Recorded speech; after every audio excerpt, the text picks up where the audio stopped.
Even people like me can look good. So you lot with intelligence and good look and youth, you're a walkover. I went into boxing simply because I was a fight fan and I didn't think the fans were getting value for money with the shows that were being put on.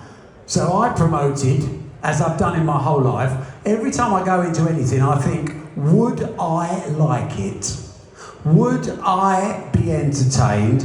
And would I get value for money? I went to boxing in the early days and I was always a fight fan. I grew up wanting to be heavyweight champion of the world, you know. Unfortunately, when I found out I couldn't really fight, it was a bit of a career setback. But what I saw was people being charged money and not getting value. And in any business, that doesn't make sense in the long run. So I went back in and said, let's do it. And my first big fight was Joe Bugner against Frank Bruno, which made a shed load of money. How much? 1.6 million on the night. I mean, some of us have to work hours for that, don't we? It also got 18 million viewers on ITV, by the way.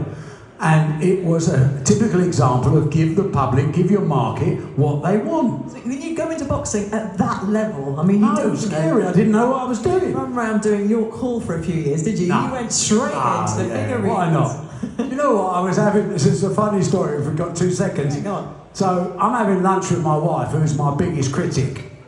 And we're in Southend-on-Sea having a Chinese, and she's giving me stick.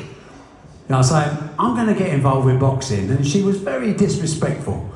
What do you know about boxing? Nothing, you know. You couldn't even fight when you was young. I said, well, I'm going to do Bruno versus Bugner. And she said, how on earth are you going to do that? You don't know what you're doing. I said, well, I've got Joe Bugner's bloody phone number. That's why. And she went, well, do something. Yeah, women talk to men. Do something about it. All you do is talk. So I got up from this Chinese. It was decent Chinese. And I said to the girl at reception, can I use your phone? She thought I was phoning a taxi. I phoned Melbourne. And a little squeaky voice, you won't remember Joe Bugner, but he had a very high-pitched voice. I said, big man. He was a big lad. I said, Joe, it's Barry Hearn, you don't know me, I do a bit of snooker. He said, well, I've heard the name, mate. And I went, look, cut to the chase, son. I want you to come over to England and fight Frank Bruno. He said, whoa, that's going to cost you a lot of money. I said, I've done a bit of research, Joe. You got $10,000 for your last fight. He went, well, maybe a bit more than that. I said, well, I'll give you 250,000 quid to come and fight Frank Bruno. And he went very quiet, and then he said, and what plane did you want me on? The day after, I went round Frank Bruno's house at 11 o'clock at night, because he just lost out a fight that was supposed to be happening, didn't happen. But Trevor Burby got injured. Frank wanted a fight, and we just signed it and made it. But I had no idea what I was doing. I put together the fight. We sold 40,000 tickets at Tottenham Football Ground. And I thought to myself on the night of the fight, what do? You're a boxing promoter, Barry. And I remembered an old black and white Mickey Rooney film where he went in the dressing rooms to wish everyone the best of luck. I thought if it's good enough for Mickey Rooney, it's good enough for Barry Hearn. I went in the first dressing room, which was Frank's. Total silence, like a morgue. I was frightened to say anything. I just put my head round the door, went, best of luck, Frank.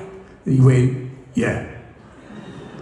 I walked down the dressing, we walked down up the aisle, the corridor.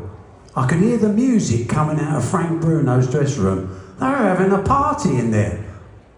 This fella had fought Ali.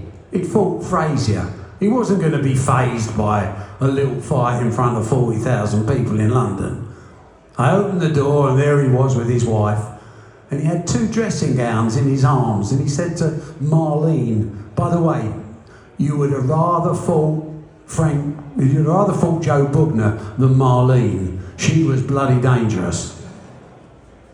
Which dressing gown do you think I look better in, darling?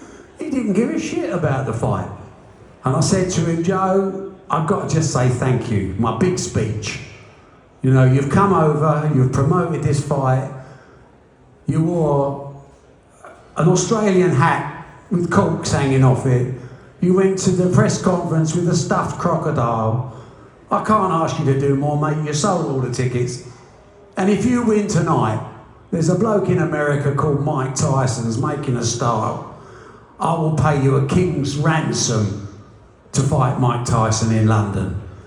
And Joe Bugner looked at me and he said, well, Barry, he said, you've treated me very well since I've been here, and you're paying me a lot of money, so I'm going to do my best. But if he hurts me, I'm going down. And I thought, shit, he's not going to try at all. It's the end of my career. But as it turned out, it went 8 rounds, and I got the bug. Because that feeling of energy and electricity from an audience when you've delivered something that they want to see. And the great thing about it, the BBC turned down the fight. They said it wasn't in the public interest. Can you believe that? And the last person I saw as I left the most successful fight in modern day was the head of the BBC, who had bought a ticket himself, Jonathan Martin, to come to watch. And as he walked past me, I went, not in the British public interest.